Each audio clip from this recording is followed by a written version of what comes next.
What other people think of me is none of my business. Today I'm talking about social anxiety and rejection sensitivity as an autistic person because I know it's something that very many autistic people deal with. So we know that autistic people have significantly higher rates of social anxiety, and this is for a number of reasons.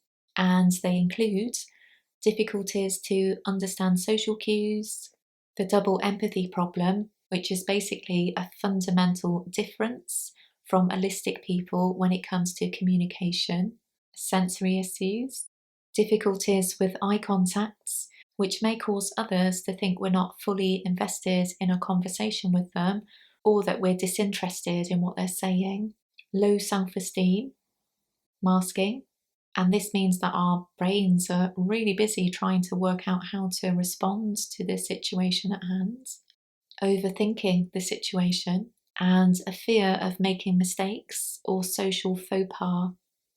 And because of this, it's known that many autistic people are misdiagnosed with social anxiety disorder.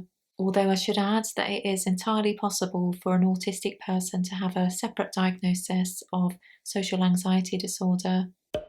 And I think this is a really good infographic over on the Neurodivergent Insights website, which demonstrates the difference between autism and social anxiety. And we can see various overlap between the two, such as gaze avoidance, a dislike of being perceived, being socially withdrawn, and issues with unexpected changes with social plans. So we can see why there's often a bit of confusion between social anxiety disorder and autism. So I've had real issues with social anxiety and rejection sensitivity throughout my whole life, really, and I've often leaned on people pleasing as something to kind of combat this, which is obviously not great for us as autistic people. And I remember at school getting a lot of positive feedback from teachers in regard to some attributes I had around being pleasant and eager to learn and amenable, basically. So this was something that I kind of leaned into because I just wanted to have positive feedback from people. So this was something that I, just tried to adopt in every relationship that I had. So as I entered adulthood, of course, this social anxiety had not gone away. And in many ways, it just got worse with age. So I soon got into drinking alcohol because I found it really useful for all social activities. And I've done a separate video about my relationship with alcohol, which I'll link below. But basically, I would go out, drink way too much, not be in full control of what I was saying, and not remember what I'd say to people later on. So that in itself would give me the fear. And basically, the fear is waking up the next day and not being fully aware of what you've said to people and being suitably mortified as a result of that. And this feeling would last for a few days with me, and I never learned my lesson. I never drank less in any kind of future social events because this social anxiety would be way too much to cope with. So yeah, it was something that I had to do in any kind of social situation. So as a child, I was bullied at school, and this only kind of reinforced this kind of social anxiety that's been with me my entire life, and alongside that, this kind of rejection sensitivity. But I've also met a few people in adulthood that have taken an instant dislike to me, which has been, really interesting because I've always gone out of my way, certainly in my younger adult years, to people please because this behaviour has been with me my entire life. So yeah, it's been really kind of difficult in knowing how to deal with these instances, really, when I've known that people have taken an instant dislike to me. And I'm thinking of one woman in particular who Ian kind of loosely knows, and just the first time I met her, she was pretty rude, which kind of took me aback in many ways, because most people are kind of pleasant to other people when they first meet them, and particularly in kind of social situations. So it kind of threw me, and it just kind of got to the point where if we were going out with other people and I knew she'd be there, I just refused to go, because I just thought, you know what, I've been through really tough times at school with other people, and I'm just not prepared to put myself through that as an adult. And Ian completely understood. But I couldn't help but wonder why she'd taken such an extreme dislike to me, because it was so overt. But I think at some level she'd figured out my differences, or figured out that I'm autistic, whether or not she kind of knew that consciously. But also, I think sometimes people can be biased when they meet other people, because a person may well remind them of somebody else that they don't like. And I do have an example of this, actually. So I've spoken previously about a boss that I had years ago, and we had a very difficult relationship. And for whatever reason, the actor Vicky McClure reminds me of her, and I don't know why, because she doesn't actually look like this boss that I had, but there's just something about her that really reminds me of my ex-boss. And whenever I see Vicky McClure on TV, I can't help but picture this other woman in my head, and it's frustrating because I love the work of Vicky McClure.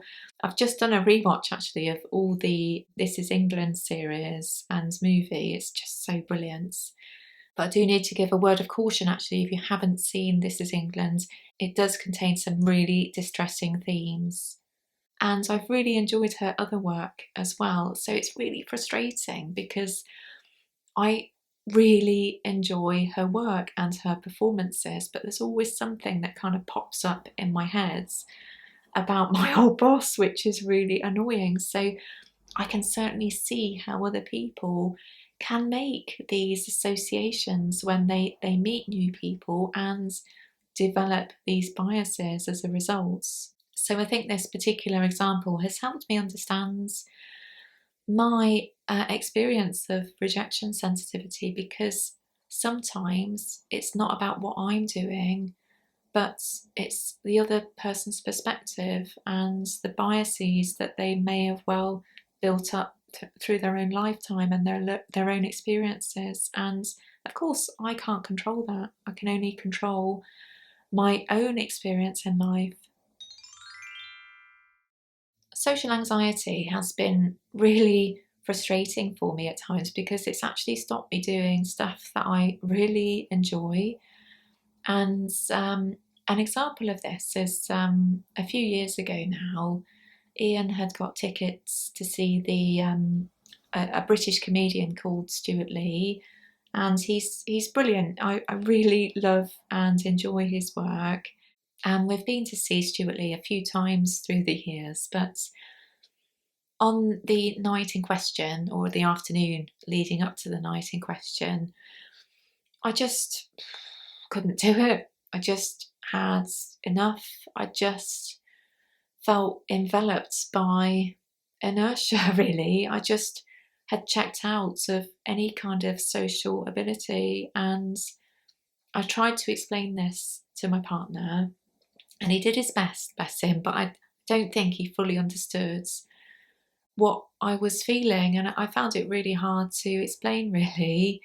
So in the end, I just used language like, I don't feel well, I feel really poorly, I need to go to bed, because even I couldn't explain how I was feeling, and I found it really difficult to express what was going on in my brain. So this is one of the many reasons why I'm so grateful for my diagnosis and understanding I'm autistic. And this is the reason why I've had so many issues in my life. But yeah, it was so difficult to explain, but Ian thankfully was able to go with his sister that evening, so um, I didn't feel bad that he had to go on his own or whatever really.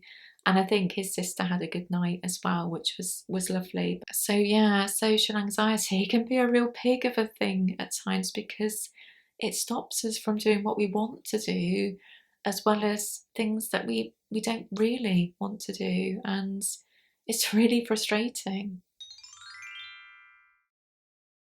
So going back to what other people think of me is none of my business. Firstly, this quote is regularly attributed to Eleanor Roosevelt, but there's no actual evidence that she said this, but she did say, "No one can make you feel inferior without your consent," which seems a bit harsh to me because we're not always in control of how we feel, are we? If people say awful stuff to us, and many autistic people have a long history of this.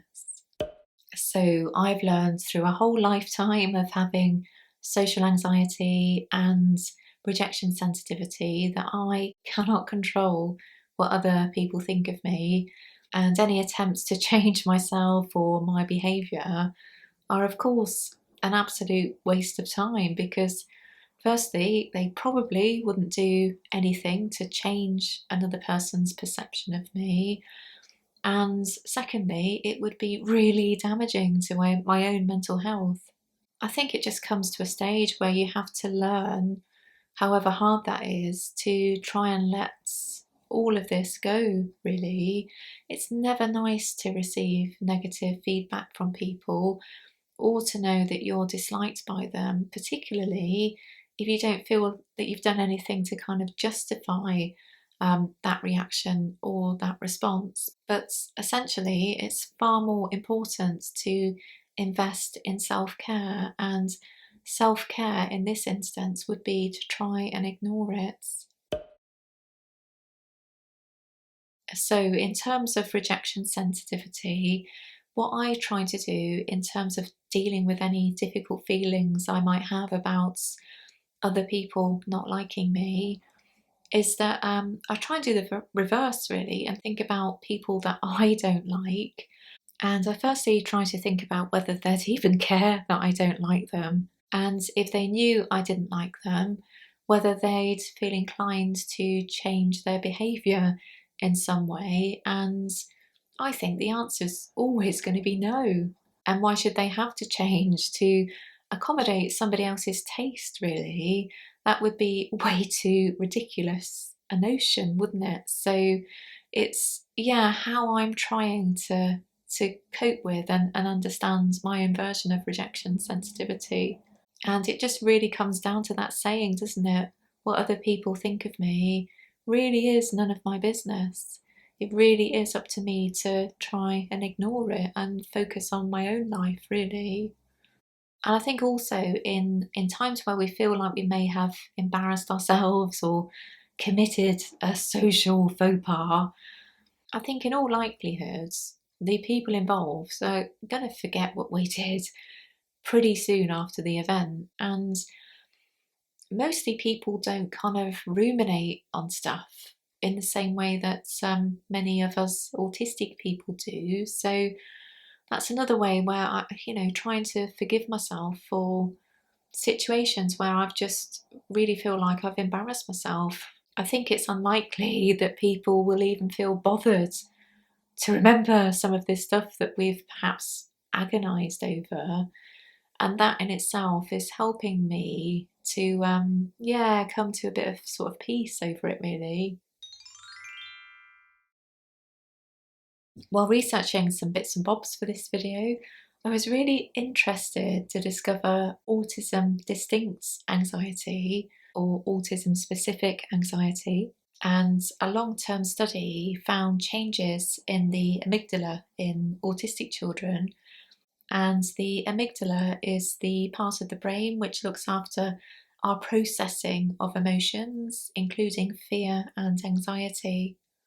So the study scanned the brains of 75 autistic children and 55 non-autistic children and found in autistic children with distinct anxiety their amygdala grew more slowly and was smaller than that of other children. But in autistic children with no anxiety, they had a larger amygdala than that of non-autistic children.